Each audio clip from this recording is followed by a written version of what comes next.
Pittsburgh Steelers fans, it is time once again for, I was going to say another episode of Bad Language, but in essence, this is a live special episode of the show we call Bad Language. Steelers are on Monday Night Football on Monday night, December 15th, 10 days before Christmas. And there's so much at stake in this game, and we found out today. So what are we going to do on this show? Well, we knew before today that there was a lot at stake, but on this show, it's special because we don't have a post-game show that we always do on Sunday nights. So with that being said, I promised you yesterday on Saturday Night Live, or let's call it what it's really called, the Steelers Q&A. I promised you that I would do no holds barred. I would do questions. I would do bad memories, but you have to bring up the material. Like I said, no holds barred, and we will go ahead and talk about anything you want. We're going to talk about the Steelers too, as well. But my Steelers bad memories is basically what we do, but we're going to have some fun here. And I'm going to answer all the questions that you want. Probably, when I say no holds barred, 99%. You know, if it's really personal, we might not be able to go, screw it. Let's do whatever we want. But before we do that, I want to thank everybody that's coming in. I see some great names here. Pickens, you big dummy. Probably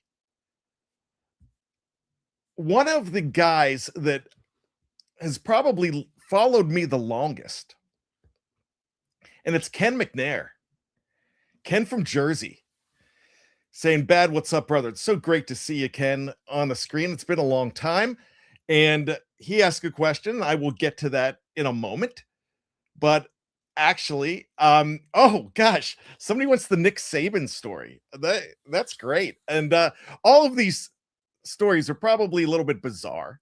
And let me tell you a little bit about what I do.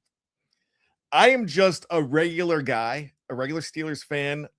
Was a pharmaceutical representative for so many years, a dad, a husband, a son, and a friend. I love the Steelers more than anything but my family. And the Steelers have been family for me because that's my family. We were talking about the Steelers. I was talking with my dad. I'm blessed to have my dad. And we just were able to talk about that before the game, asking me my opinion. And the fact that people ask me my opinion about the Steelers is mind-boggling to me because I'm just blessed to have this platform, but I'm no different than you as far as fanhood. But I've had a Forrest Gump experience in my life. I've just run into different things and so many different things. I don't smoke, but I'll start this off with a story. I'm going to go to some Steelers stuff. But every time we're watching The Breakfast Club, my kids want to know the story about how I smoked a cigarette with Judd Nelson. And that's very true. It was Valentine's Day, 1998. I was in Hollywood visiting my friends, and I was probably about 26 at the time. And we were in a strip bar called Crazy Girls on Valentine's Day. And I was so bummed because I missed 4 of 6 of the cast of Friends the night before. And so here we are. And I'm in the bathroom and I'm washing my hands. And then out from a stall comes Judd Nelson. And I'm drying my hands. He's like, man, this water's really hot. And I said, yeah, I know. I almost burnt my hands. My buddy comes through and goes, hey, Breakfast Club rolls. I'm like, shut up, dude. Don't do that to the guy. And then we started talking. And then I said, oh, talk to you soon. Take it easy. I didn't mention who he was. It didn't matter. And next thing you know, my buddy was going out to smoke a cigarette. And so I went out with him, and out comes Judd Nelson and a stripper, or I'm sorry, an exotic dancer. And and then so we started talking about baseball. And I remember telling Judd Nelson, I'm like, look out for Mark McGwire this year. I think now that he's in St. Louis, I think he's going to go nuts. I think he's just going to be amazing. And then we were talking about that, and we were talking about changes in the league and everything. And that happened to be the year that Mark McGwire hit 70. So I'll never forget that. But here I am on Hollywood Boulevard, a guy that doesn't smoke. In fact, I was allergic to cigarette smoke as a kid. But here I was smoking a cigarette with Judd Nelson, an exotic dancer, and my buddy Bob. That's okay. Just a crazy story. I don't even know if that's funny, but brought that up. Let's talk about. I'm going to talk about. Throw your questions in, please. You're producing the show. I gave you the Judd Nelson one for free. I'll give you the Nick Saban story. It wasn't face-to-face, but I still think Nick Saban screwed me. But what I'll do is let's talk about where the playoffs are right now. We can look at the playoff picture all anybody wants. But the big thing with that, Steelers going to win. So let's assume the Steelers do what they need to do. And something that I talked about on Bad Language last week is something that kind of came true today and almost didn't. So let's go ahead and take a look at the playoff picture right now. So one of the things that I said that needed to be done was the Steelers had to go ahead and once again win, but they need to get Cincinnati out of there. Cincinnati's gone now, so that's a good thing. Baltimore has a brutal schedule. Next week, Sunday Night Football, they're playing the New England Patriots. The Patriots lost today, which is, even though that wasn't good for the Steelers, because you want Buffalo to fall, it's not bad for the Steelers. Buffalo winning kind of helps the Steelers in this case because now they are a game behind New England. And if they tie them, I'd rather have Buffalo winning the division than New England. And I'll tell you why. The reason for that for the Steelers is they're probably going to be the number 4 seed the way things are going if they win that division. Now, if that happens, what are we going to look at? Well, we're going to look at Buffalo Bills in the first round. So you don't want to face the one team you don't want to face in the first round, even though you're at home, is the Buffalo Bills. But right now, currently, and this is not a bad thing, right now, currently, it would be the Chargers coming to town. And if that's the case, they already lost to the Chargers this year. They'll be more ready for them. And just the fact that the Chargers, I'd rather have them coming out east. And it's always, I'm not going to say it's easier, but it's always an advantage to have lost to a team and then play them in the playoffs. Sometimes, not always, but it seems to be an advantage. Right now, it's the Texans at number 7. The Bills at number 6, the Chargers at number 5. So it would be the Bills and Jags. It would be the Chargers and Steelers. And it would be the Texans and Patriots right now as we speak.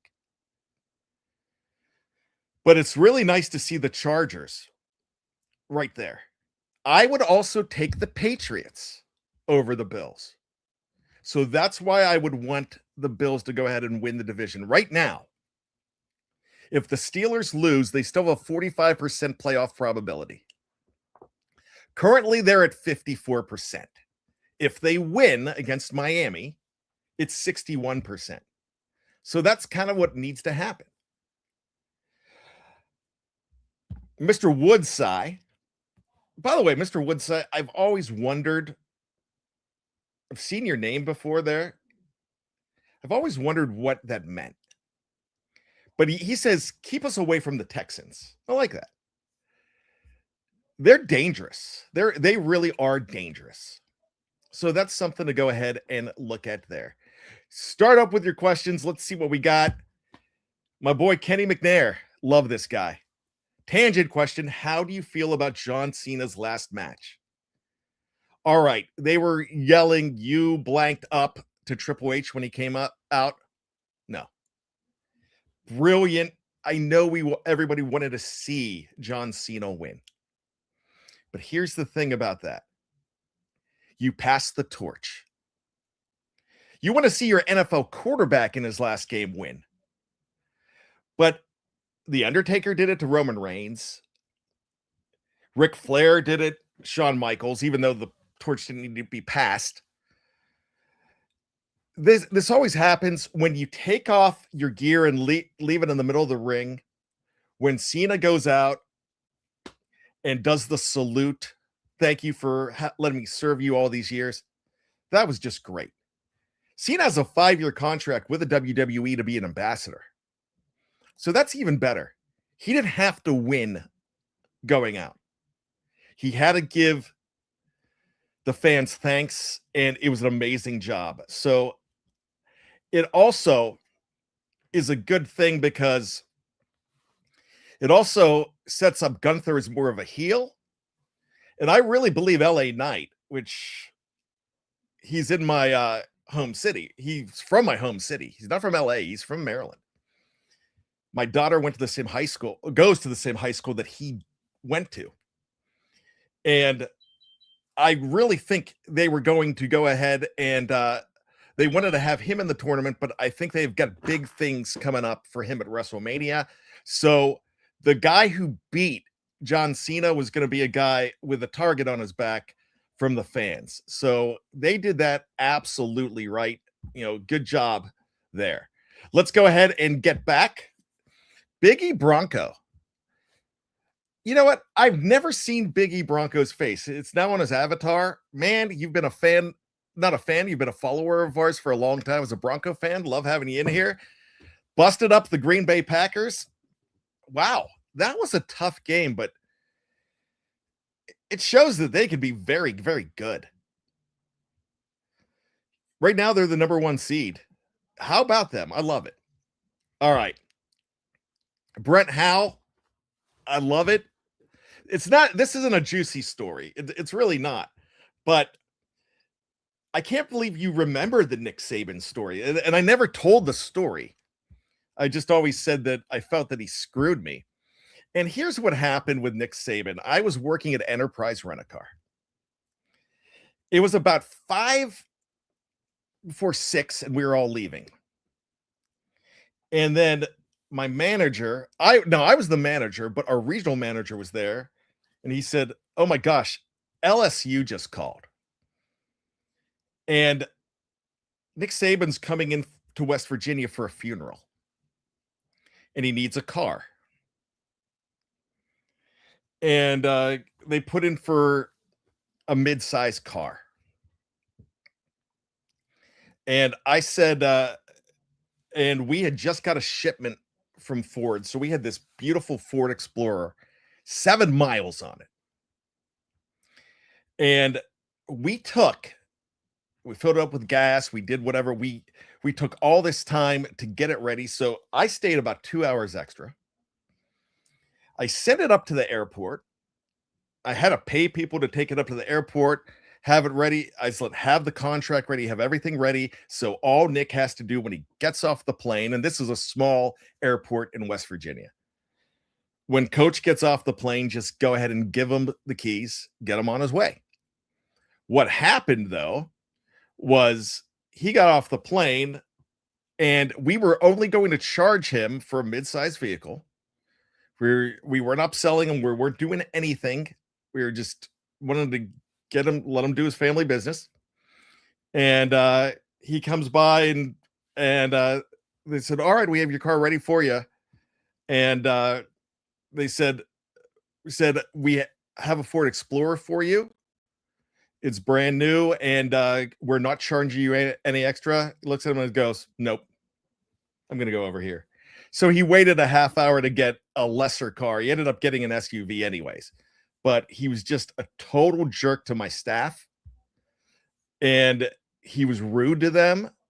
And I said, "You know what? I don't care if you're the national champion coach from last year. I hope you lose this weekend." He had this major winning streak going on. Guess what? Auburn beats him in the mud. I loved it. I hate Alabama, and I can't stand him. So there you go. Funny thing about it, the reason I wasn't there is I was at a job interview for a life-changing job. So it was I got the job and it was great. So ended up not being a big deal, but just the fact that he was rude. So when I see him on commercials, I'm like, I think you're a jerk. Or he's a harb. There you go. He's not a harb, but to me he is. All right.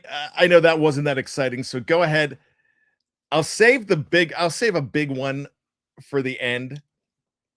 I've got one that I told 5 years ago. I'll go ahead and tell it. It's a little 2 a.m.-ish, but it's Steeler oriented.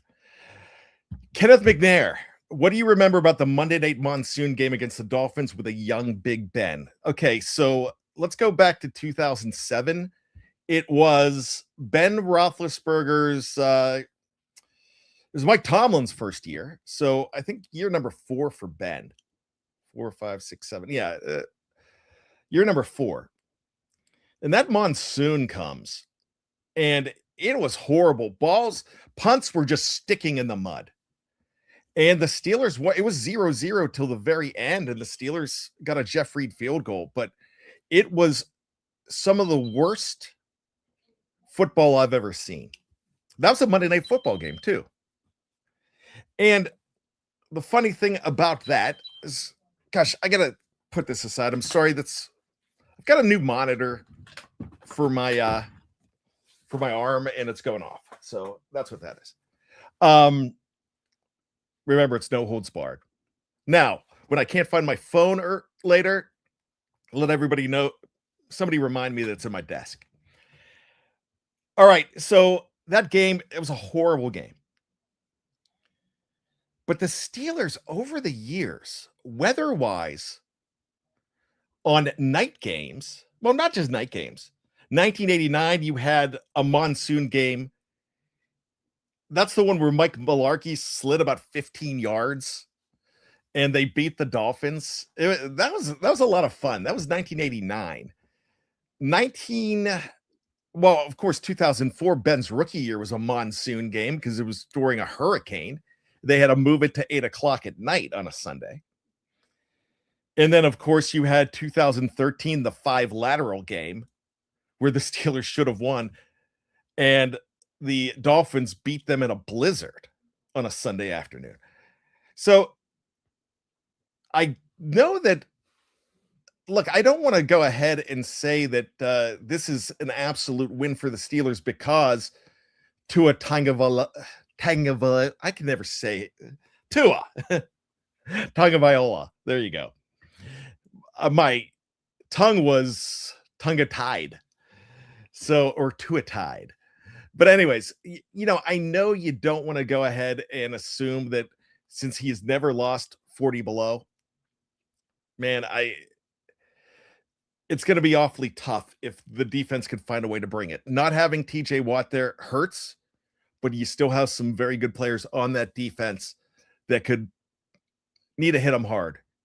You got to hit A-Chain. Devon A-Chain is amazing. But he's got bad ribs. So he's got hurting ribs. So you got to hit him. Not dirty, but hit him. So that monsoon game, that's what I remember. Absolutely. It was not fun to watch. Biggie Bronco bad. My Broncos make it to the Super Bowl. Are you going to pull for them? Most likely, yeah. Especially if they play the Eagles or something like that. They play the Rams. No, I do production for the Rams. I would probably root for the Rams, but nobody else.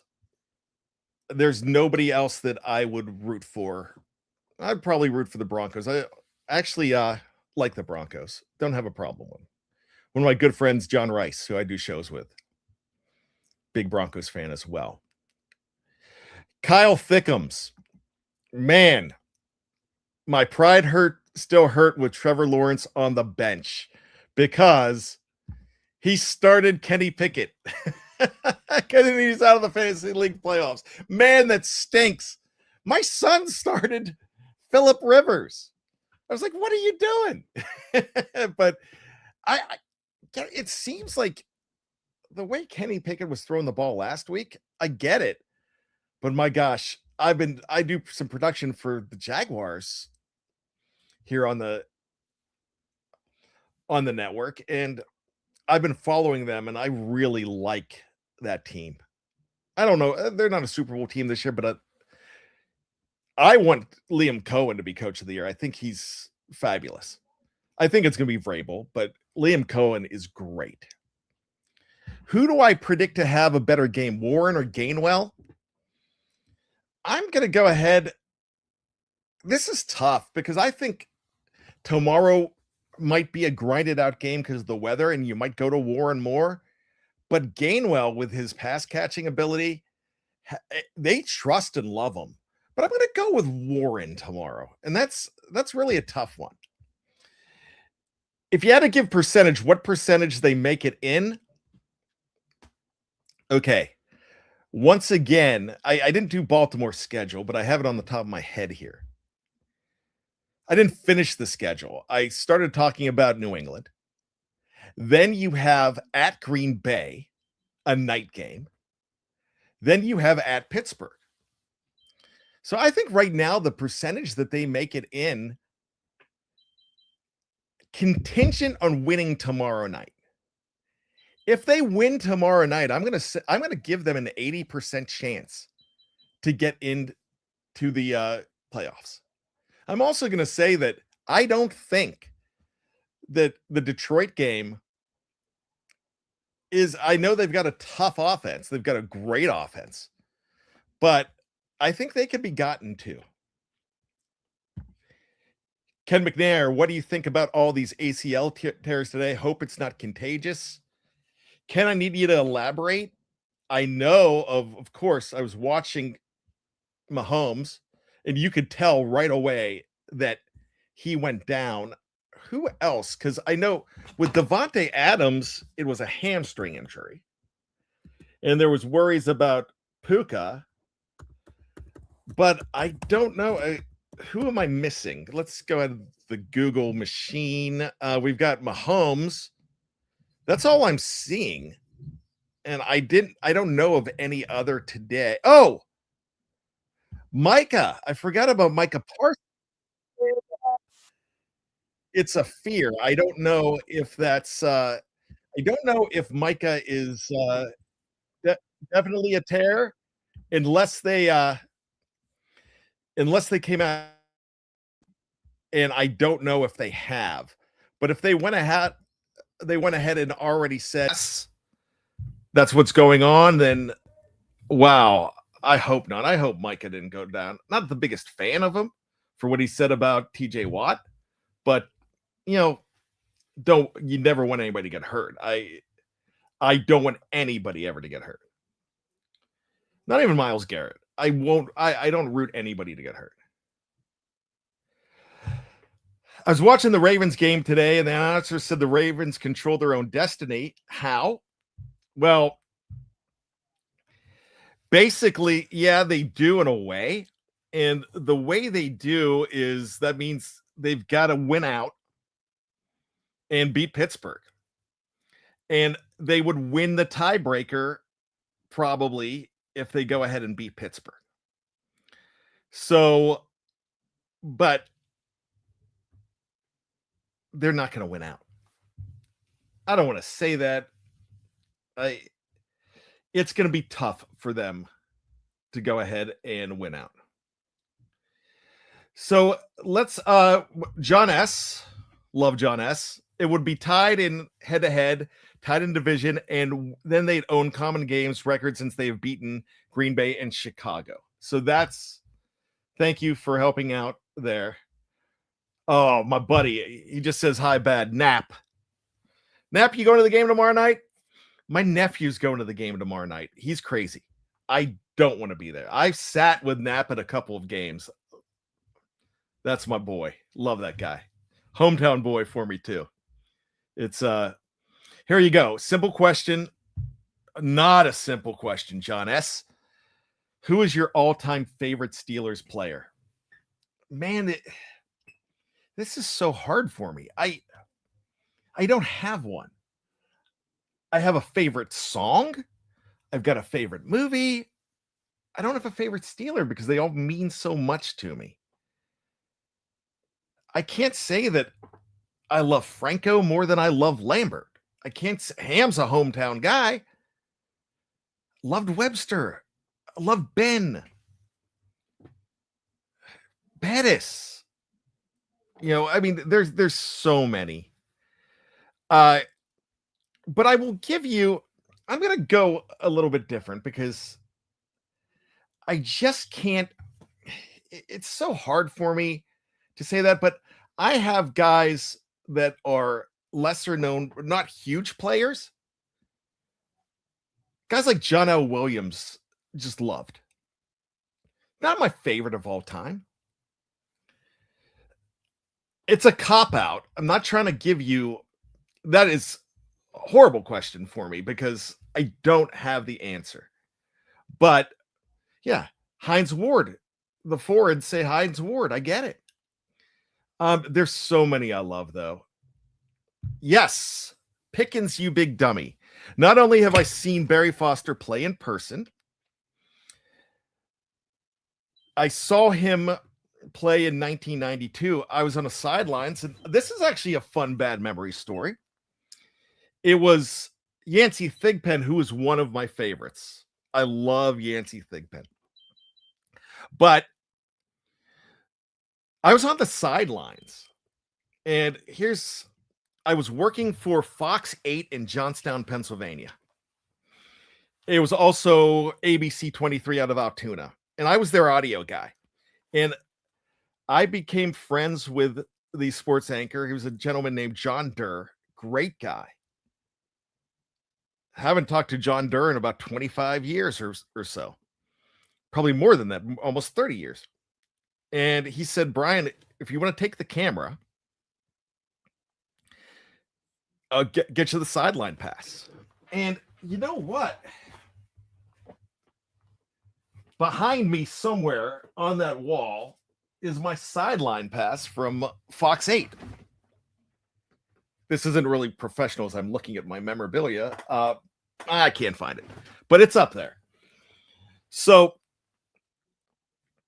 I went and I said, Dad, I've got 2 passes. I'm going to take you to the game.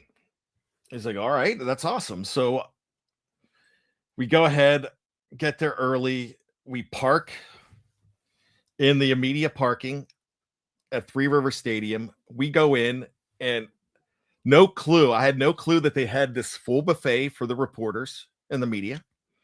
So we had this beautiful buffet. And then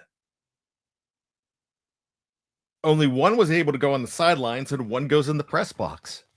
So my dad goes to the press box and he's up there, and there's a guy from the Beaver County Times, and he said he was sitting next to him, and he was talking to my dad, and a guy comes up to him and says, you know, you're supposed to be a reporter to be in here, and guy from Beaver County says, he's with me, and he says, the guy says, where's your pencil? And my dad had this golf pencil, holds it up and says, right here.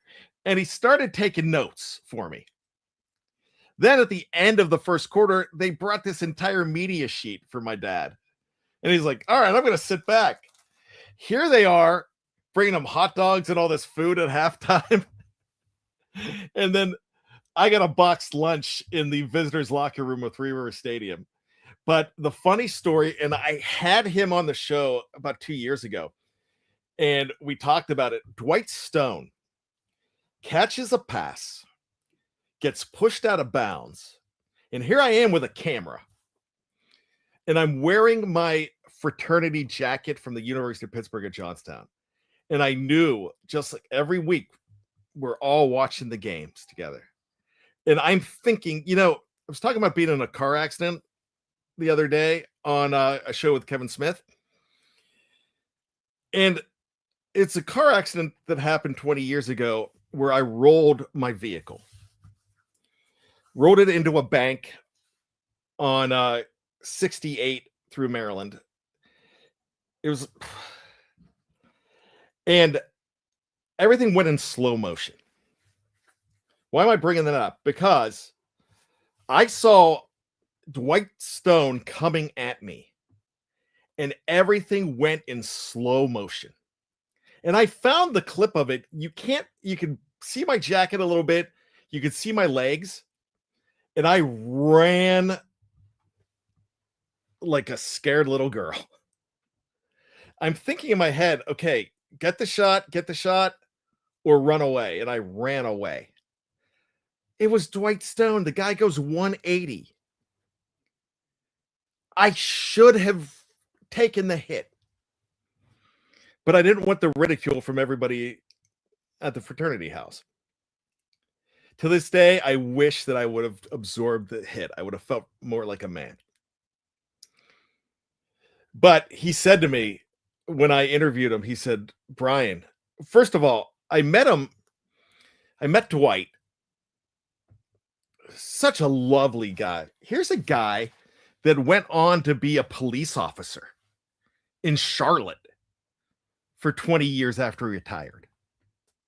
That is a great human being. Because he played for the Panthers and he went back to Charlotte and then he became a police officer. Love it. So he said, I met him at an autograph signing and he signed my photo. I'm sorry I almost hit you on the sideline. But when I told him, he said, oh my gosh, did I hurt you? I said, no, you didn't hit me. I ran out of the way. He said, oh, that's a good thing. I would have hurt you. I'm like, Dwight, you're not that big. You're not 300 plus. He said, no, I was wearing pads and at full speed, I would have hurt you. And I probably went about 135 at the time. Yeah, that's a fun memory. Afton for it. I love any player who can pile drive a guy and get up smiling like it's the best day ever. Of course, that's Heinz Ward. A lot of people don't like Nick Saban, I'm seeing here. Mark Cunningham says, sup everyone, happy holidays. Thank you. Happy holidays. Mr. Woodside, too many to pick, but he has a top 7. 26, of course, Woodson, Blunt, 82, which I assume is Stallworth. One of my favorites too.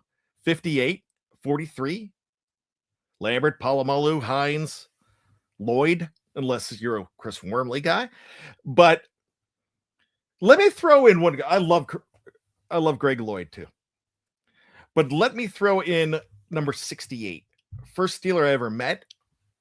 It was an autograph signing. I was about 8. L.C. Greenwood needs to go into the Hall of Fame.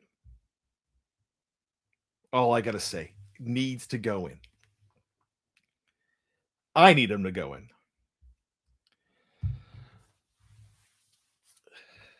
Angel Delgado. Was it Ike who knocked out Pat White? That's what I think about in past Finn's matchups. That was a bad day for me. Bad day for me. That was the last game of the season in, I think it was 2009.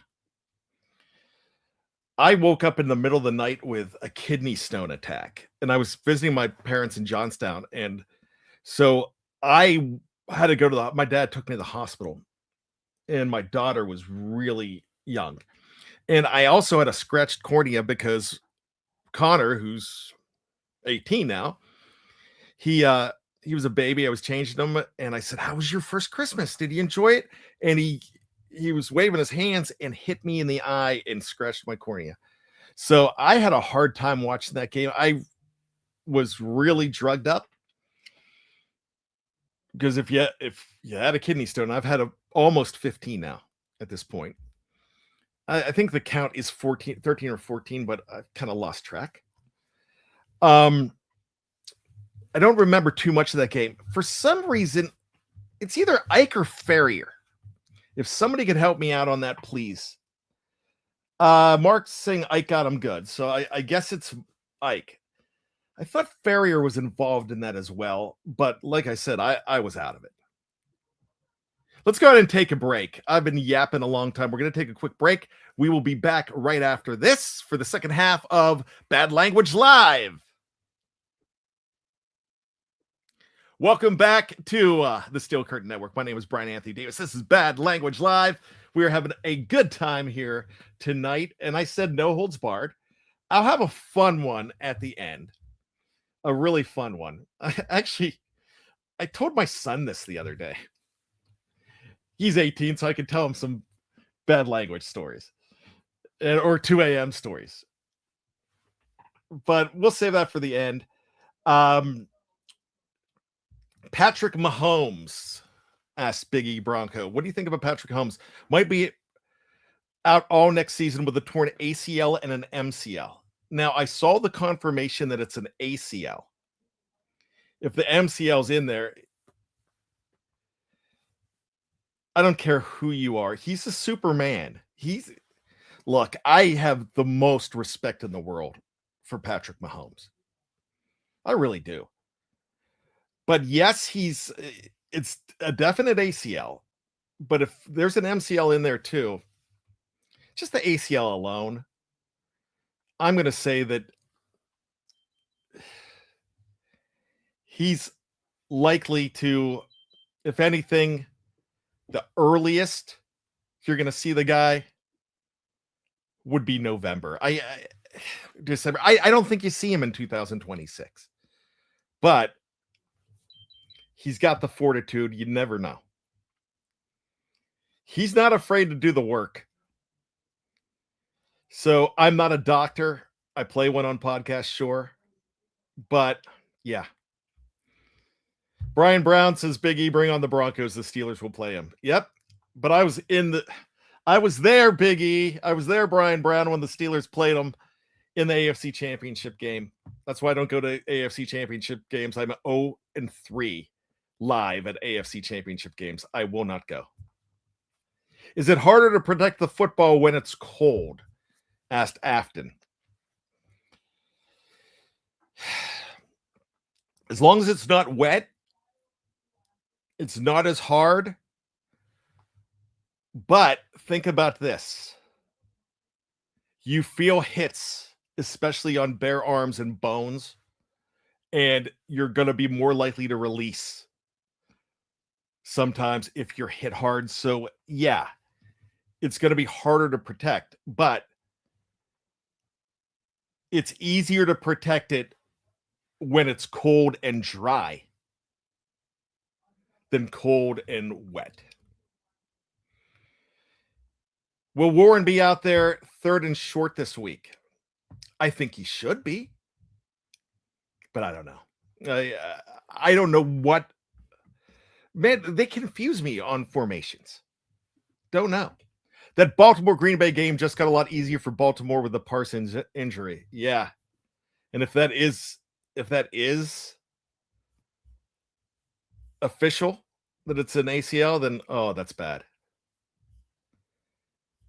But it's in Green Bay. That's a tough play. That's a tough place to play. And Baltimore is not who they are. I don't feel like they dominated Cincinnati today. I thought Cincinnati was very bad. Detroit, if we can block the edge, have a chance. Yeah, that's true. Absolutely true. Hendrickson had a interception today, but man, the Rams are a team to look out for. I like the Rams.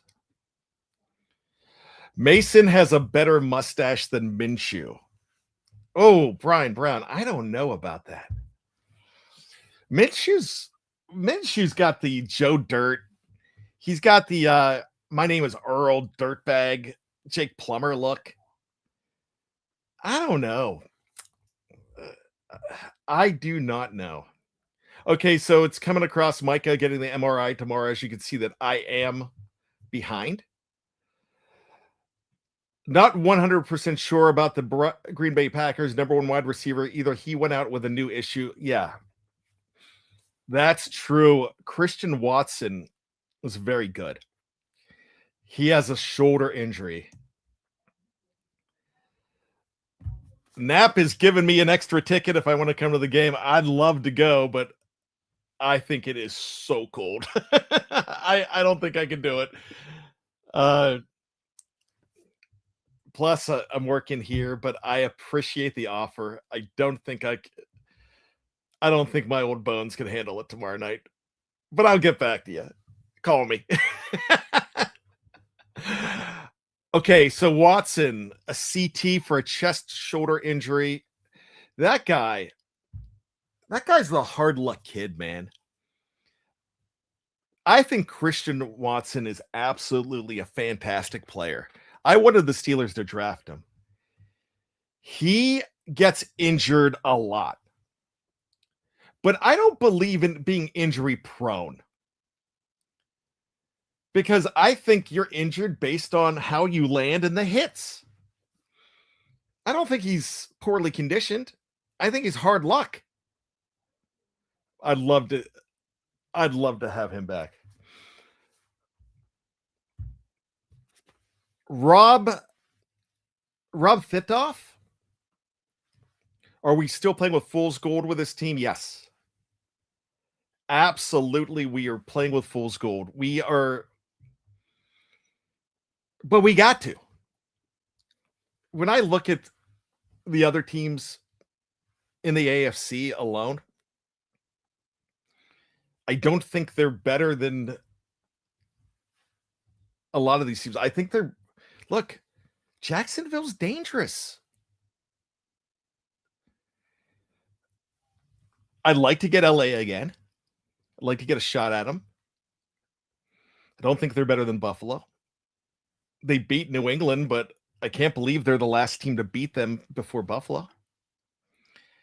Yeah, this is a fool's gold team, but when they've got an opportunity, I've got a buddy that's doesn't want them to go to the playoffs because he's hoping that they'll cut ties with Mike Tomlin.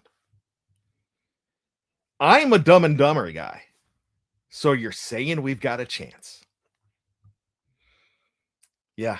So but I think it's a fool's gold team. I don't think they're good enough, but I want to get in and play my ticket. I want to get a chance to go up to the plate. I want a roll of the dice. Journey. Don't stop believing. Roll the dice just one more night. Some will win, some will lose. Yeah, don't stop believing, Rob. Yeah, we're fool's gold, and that's true, but you got to. Okay, Woodside, top 5 or 6? Still hard. My gosh, I'll work on it. I'll work on it. Probably can't give it tonight, but I'll work on it. I agree. All right. Are the Steelers wearing normal uniforms tomorrow? That yellow, tan, and teal might make us all sick. They are not wearing normal uniforms, but they're not wearing those. They are wearing the color rush. So get ready for black helmets, black pants, black everything. Black jerseys, and the gold numbers. Do I have one laying around right here? No, I don't. But yeah, that's what they're wearing tomorrow. Color rush. Okay. TD, Tom Dessenberger. Okay, who's your favorite player not to have made it to the Hall of Fame yet? Let's just go ahead and I got to do 2 because I already talked about them. So let's go with Dyslexic 68 or 86. Those 2 numbers are involved. LC Greenwood, and Hines Ward. I'll do that. I will do that. Ben doesn't. I love Ben, but if I've got to pick, it's those two. Oh, this is a lot of fun. Biggie, all right, bud. Besides quarterback, if you could take one player off any team in the past and put them on this Pittsburgh Steelers team, who would it be? Okay, any player.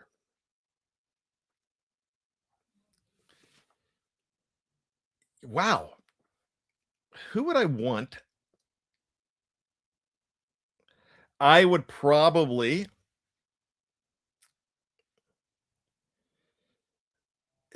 I could say I'd say Mel Blount. I would take Rod Woodson too. I would probably take another defensive back if it's a Steeler. But any team, I think right now, let's go a little different. I want a wide receiver on this current team. I think they could get it. They could get it done with the defensive backs they have right now. I'd like to get Deshaun Elliott back. So, as much as I want to take a running back, I'm going to say without a shadow of a doubt that I want a great wide receiver. So, we can go many different ways on this, but I'm actually going to go with a guy that they wanted back in 1985 and the 49ers traded up to get him. I'm going to go with Jerry Rice. And the reason I'm going to go with Jerry Rice is DK's got the size. I want everything else with Jerry Rice. So I think I would put Jerry Rice on this team in his prime. And I think that there's no stopping them. But if I had to go ahead and take a Steeler, heck, with DK Metcalf on the other side, I'd like to have Antonio in his prime back. If he would not be bat crap crazy. Don't know how much of that's his fault, though. He took a hit, but yeah. All right. Jason Pierre-Paul before JPP is somebody that he would take. I like people are answering. This is a lot of fun here. If they're saying just ACL, they're saying that he'd be back in July. I don't know. And that's Mahomes again. So yeah, there's so many things to look at here. Who catches better, Jonnu Smith or Dante Moncrief? Why is this guy getting more time than Muth? Look, Dante Moncrief. Jonnu Smith is a much better catcher than Dante Moncrief. He is. Mason looks like a cop. Nice. Let's see. Anything else here? Gosh, we've got a lot of comments and I appreciate it. I told you if you want to ask me. Oh, Knapp did this too. I did this too. I just take Knapp converted his old Pickens to a Gainwell. Look, those jerseys, it's really easy to take the back flap, the back panel off, and it doesn't look bad. I had an extra Najee jersey, so I've got a 22. I've got my Asante Samuel jersey ready. It just doesn't say his name on the back. I've got a number 11 because I took a Claypool off. I've got a 55. I've got a 14, so I've got a Gainwell. I'm just not going to put his name on the back. But when it's that cold out, all you have to see is the 14. But if you say, "Oh, you just got a Pickens jersey," look, doesn't say Pickens on the back. Very good. Hey, they come off clean and easy because all you have to do is I wish I had one right. It's across the room. But all you have to do, boy, this is unprofessional. But you just have to pull a little bit of the seam. You get under a little bit of the seam and it tears off nicely. It doesn't damage the jersey. You have to pull a few loose threads out. They're not loose threads. They're just in there. You just have to clean it up real good. You never knew that it was on there. It's actually really easy to do. If anybody knows where I can get letters for Steeler jerseys, where I could order them, please let me know, because I'd like to start making my own nameplates and sew them on there. Big E says our offensive line wouldn't hold up to Denver's pass rush. Yeah, they're great. Denver's pass rush is so great. It really is. Limas Swede or Dante Moncrief? I'm thinking Lime. I'd rather have Limas Swede than Dante Moncrief. Bad, what is the most trouble you got in as a kid? All right. Not much trouble. I was actually really good as a kid. One of the worst things I ever did, and I didn't get in trouble for it, but I ruined the entire, in high school, nobody knows this, but I ruined the entire high school orchestra formal picture shoot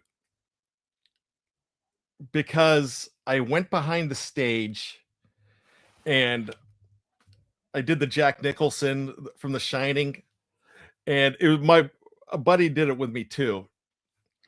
And we went up behind them and we put our faces where you really couldn't see our faces, just a little bit of it. And we put our I can't do that on the screen, but we put our middle fingers up. And then they had to go reshoot it again, but they wouldn't say why. I didn't get in trouble for that. But the biggest trouble I got in was computer class. My best friend, Dave, and we're still best friends to this day.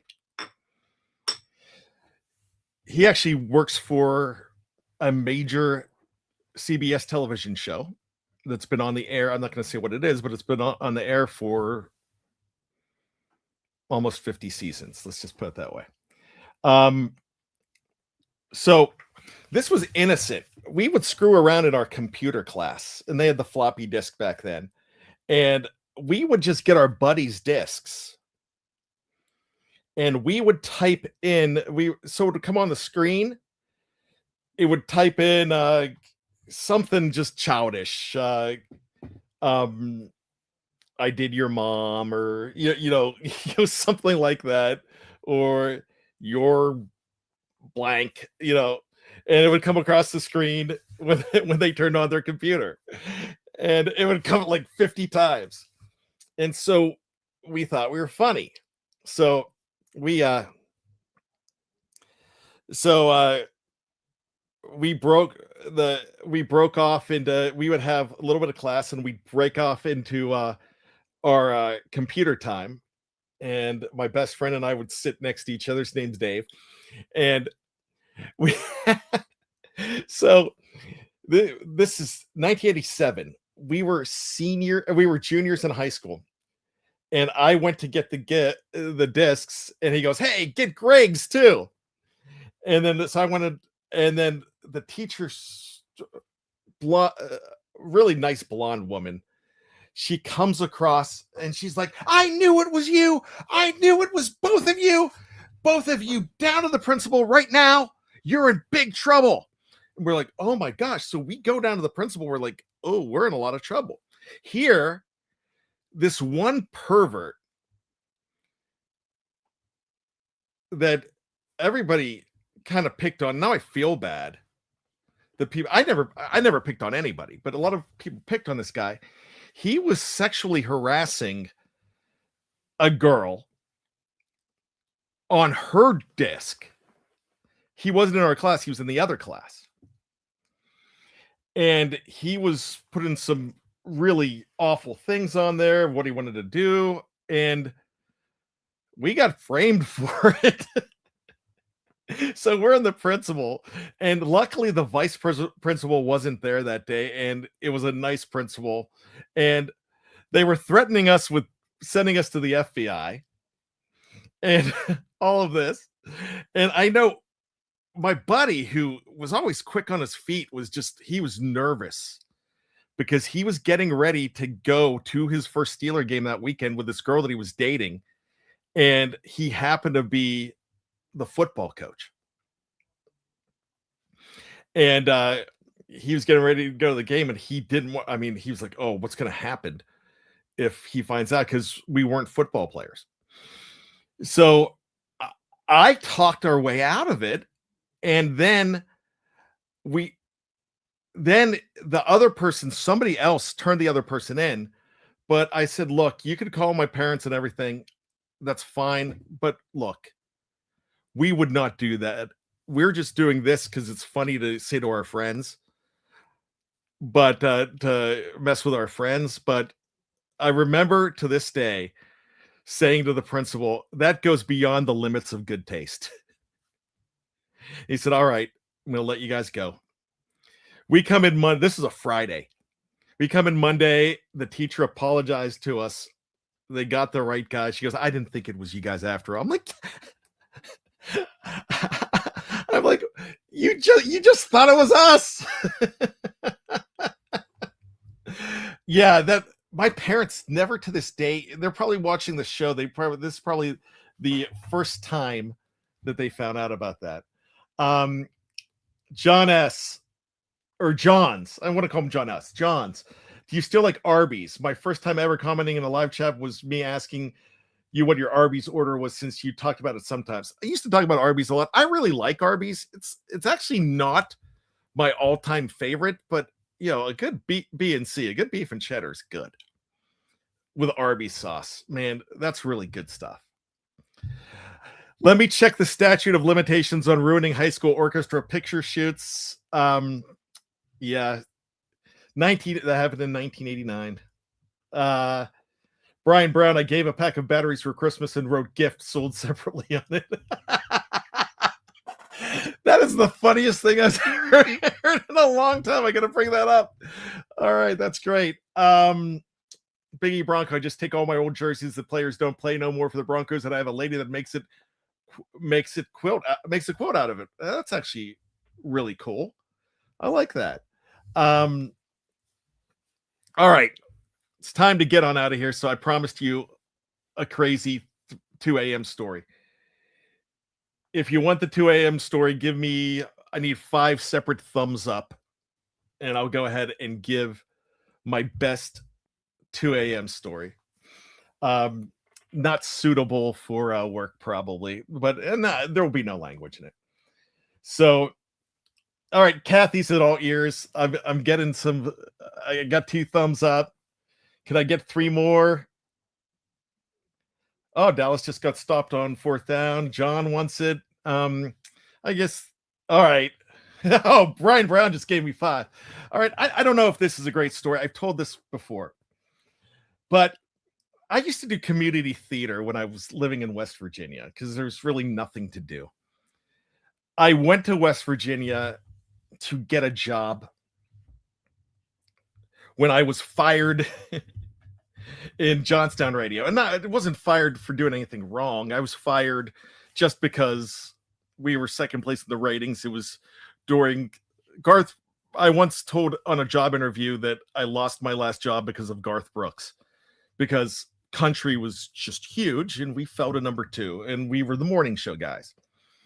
So I moved to West Virginia, took a radio job. Then I decided, I saw something that said, get involved in community theater. So I thought I would do it, and I was not a theater guy. I was a guy that just liked to act. But man, they took theater really seriously there. And so I didn't. I was just the guy having fun. And like anything, when it becomes a job, I don't want to do it anymore. So, but I was a pretty good actor, I thought, and I had the lead in a couple. One my first play, it was a dinner theater. It was called Death by Chocolate, and it was the last show was the night before Super Bowl 30. So, man, the director got so mad when I brought the terrible towel out and started waving it during the encore.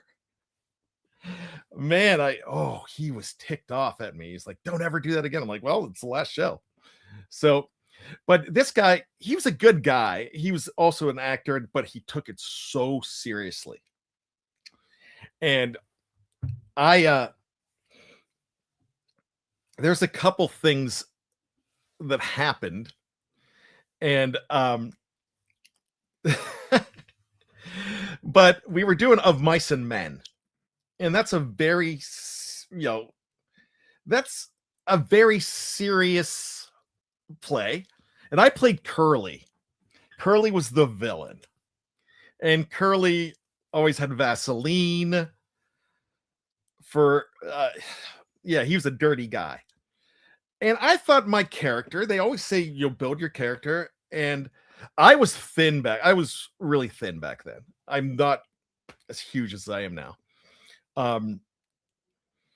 But I was wearing these tight jeans, and I thought Curly would work so much better if he had socks stuffed in his pants. So I did that. I put this huge thing of socks in my pants, and I thought that would be a Curly move. And I mean, gosh, they talked about Vaseline for unpure reasons. And so also and this is 1997. It's a much different time. And so the woman that played my wife thought it was horrible and complained about me. Thought it was just a horrible thing. And so then I also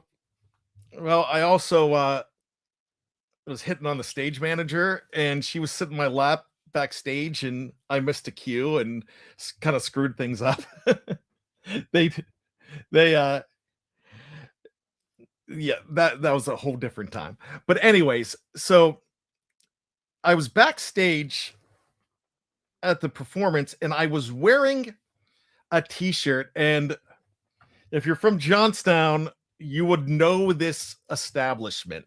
And I had the t-shirt because a radio promotion, I went down there, but it was like this skeevy gentleman's club, and their tagline, it was called Frank's Hen House, and their tagline was "Where the ladies get naked for you," and they gave me a free t-shirt.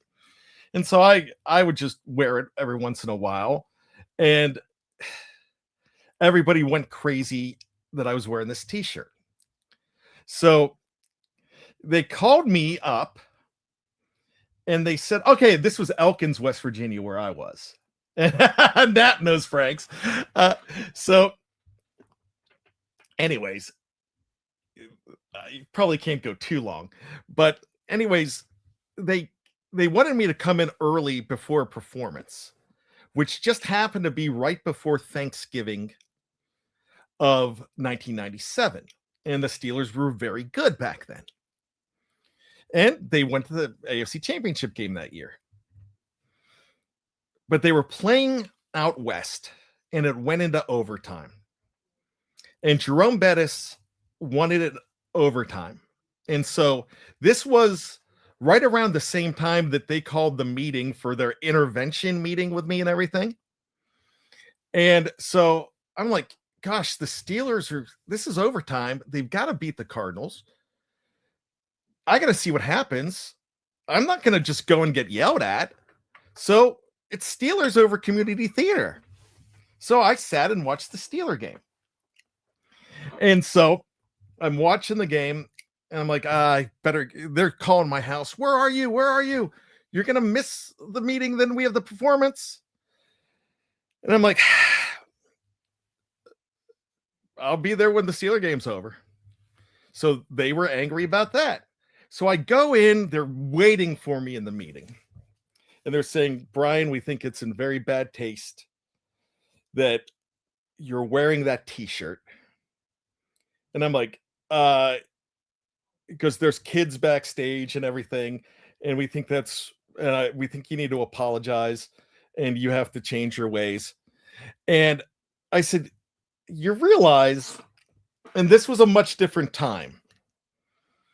There's people of the same persuasion making out in front of kids the other day. And I said, but that's not the problem here. You have a problem with me wearing a sock. And like, well, you obviously don't care about us because you're staying home to watch the Steelers. And we don't know. I mean, you're a big part of this play. We need you here and we need you to commit. And I said, look, I told you from the beginning that I'm going to go ahead and do this until it's not fun anymore. I'm not going to quit on you because I'm going to stay in the play, but I'm going to do things my way. And if you've got a problem with that, then I told him where to go. I then reached down my pants, and I loaded them on purpose. And I pulled out a thing of socks, threw it down on the floor, and say, you think about that. You think whether you want me back. And I expect to hear an apology from all of you. I'm leaving. Who's with me? Well, the stage manager came with me. I walked out. They called me up, apologized, never gave me a problem again. But I made sure I let them know. They thought it was horrible that I was staying home and watching the Steelers instead of coming to their meeting. And I'm like, I'm sorry, Steelers before theater. So that's my 2 a.m. story. I don't know if it's that funny, but I wanted to save that for you. If you could tell me if that was a horrible story, I'm fine with it. Look, the main story is the Pittsburgh Steelers. They've got a big game coming up tomorrow night, and it's the Dolphins. If they can impose their will on them and do what they know to do and get back to basics and be simple, then they could wear socks in their pants too, and nobody's going to say a thing about it.